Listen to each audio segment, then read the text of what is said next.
If your phone warned you that someone would die every time it rang, would you still pick it up? Ethan Cole didn't believe in curses. He believed in bad luck, sure, he had plenty of that, but not ghosts, not omens, and certainly not haunted objects. That changed the day he bought the phone. It was supposed to be a stopgap purchase, a cheap replacement while he waited for his new iPhone to arrive. He found it in a pawn shop tucked between a liquor store and a boarded up laundromat. The kind of place where dust coated everywhere and the fluorescent lights buzzed like angry hornets. The phone sat on the counter, an old model smartphone, black casing, scratched and chipped, with a cracked screen and no visible brand. The pawn shop owner was more than happy to part with it for $20. No returns, he said flatly, sliding it into a plastic bag like he was glad to see it gone. Ethan charged it up that night, curious to see if it even worked. It did, almost perfectly, except for one oddity. There was a single contract already saved under unknown. No number, just the word unknown. He tried deleting it, but the phone wouldn't allow it. Instead, the screen flickered for a split second and displayed a message, "Do not answer when it calls."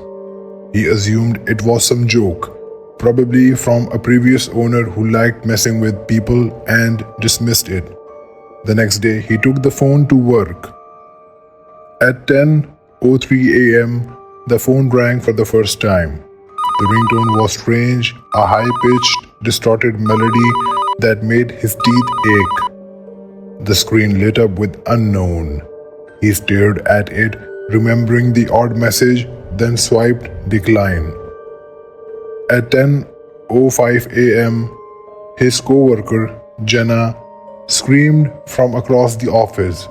Her brother had just been hit by a drunk driver and died on impact. Ethan froze. It was pure coincidence, he told himself, nothing more. But when the phone rang again that evening, this time at 7:29 p.m., he declined again, uneasy. At 7:31, a news alert popped up. A local gas station explosion had killed 2 people. 2 calls, 2 deaths. He turned the phone off and shoved it in a drawer, telling himself he was imagining patterns, but in the quiet of his apartment that night, he couldn't shake the feeling that the phone wasn't done with him. The next morning, Ethan woke up to find the phone on his nightstand. That was impossible. He had locked it in the kitchen drawer before bed. The screen glowed faintly, displaying a message he hadn't written. "You can't ignore me." His stomach tightened as he picked it up. The battery icon showed 100% even though he hadn't plugged it in overnight. By 9:17 a.m., it rang again. Unknown. The same distorted melody drilled into his ears. Ethan hurled the phone across the room, but the ringing didn't stop. He yanked the battery out, yet the screen stayed lit and the ringtone continued, echoing unnaturally through his small apartment. After exactly 20 seconds, it stopped. At 9:20 a.m., his phone buzzed with a text notification from the same unknown contact. 3 dead on I-65. Next call, more. Minutes later, a breaking news alert confirmed a 3-car pile-up on Interstate 65. Panic clawed at Ethan's chest. He threw the phone into a dumpster behind his building and went to work, forcing himself to forget it. That night, when he returned home, the phone was on his kitchen table. A new message glowed on its cracked screen. You are mine now. Ethan's hands shook as he called his friend Marcus, a tech junkie. Marcus arrived with tools, eager to dismantle the phone. He pried open the casing, cutting power entirely, and set it aside on the counter. It's dead now, Marcus said, wiping his hands. The phone rang. Both men froze. The battery lay on the counter, disconnected, yet the phone vibrated violently, the ringtone louder and more distorted than before. The display simply read, "Answer me." Marcus stepped back. "Dude, what the hell kind of phone is this?" Ethan whispered, "A cursed one."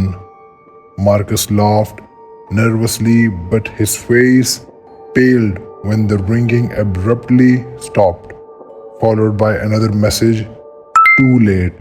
He is next." Marcus blinked, confused. What does that mean? His sentence ended in a sickening scream as the ceiling fan above them broke loose, crashing down. The blade caught Marcus across the head with brutal force. Blood pooled instantly. The phone buzzed again with a new message. One down. Ethan stared, unable to breathe. It wasn't random. The phone didn't predict deaths. It caused them. Ethan stumbled backward, his shoes slipping in Marcus' blood. Eyes wide as the cursed phone vibrated again. Another message flashed across the screen. Answer next time or more will die. His first instinct was to smash it. He grabbed a hammer from the kitchen drawer and brought it down hard on the device. The plastic cracked, sparks flew, and for a moment he thought it was over.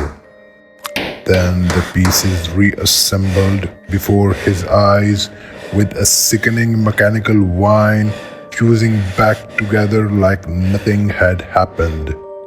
The screen lit up again. "You can't destroy me."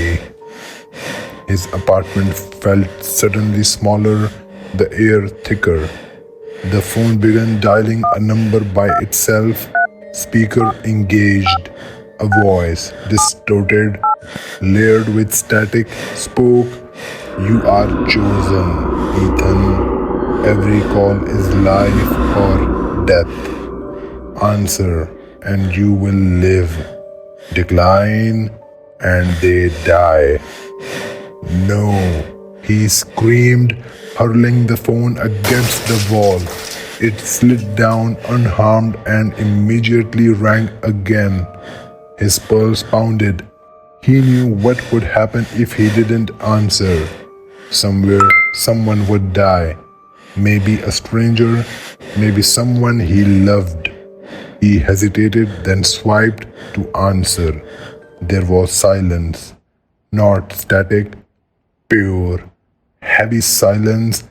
Then faint breathing, deep and unnatural, filled the line. "Who are you?" Ethan whispered. A low laugh responded, cold and mechanical. "You're mine now." The call ended. A new message appeared instantly. "You obeyed. Good. Next call, you choose." His hands trembled as the phone loaded a contact list he didn't recognize, populated with names and numbers he'd never seen before. At the top was a single instruction: pick one. He dropped the phone, backing away until his spine hit the wall. No, I'm not doing this." The screen flashed blood red, the text turning jagged. "Pick or 5 die." His vision tunneled. He couldn't breathe. He thought of Marcus' lifeless body, of Jenna's brother, of the gas station victims. His shaking hand reached out against his will, fingers grazing the screen. The phone rang again. This time it showed his sister's name. Ethan screamed, trying to pull away, but his own finger, like controlled by someone else, slid to answer. On the other end came her voice. Ethan? Hey, why are you calling so late? A deafening crash echoed through the speaker, followed by silence. The phone displayed its final message of the night. You're one of us now. When police arrived the next morning, they found Ethan sitting in the corner, clutching the phone to his ear, whispering to it like a lover. Everyone who had tried to take it from him later claimed to hear faint breathing on the other end and a single phrase looping endlessly. You are next.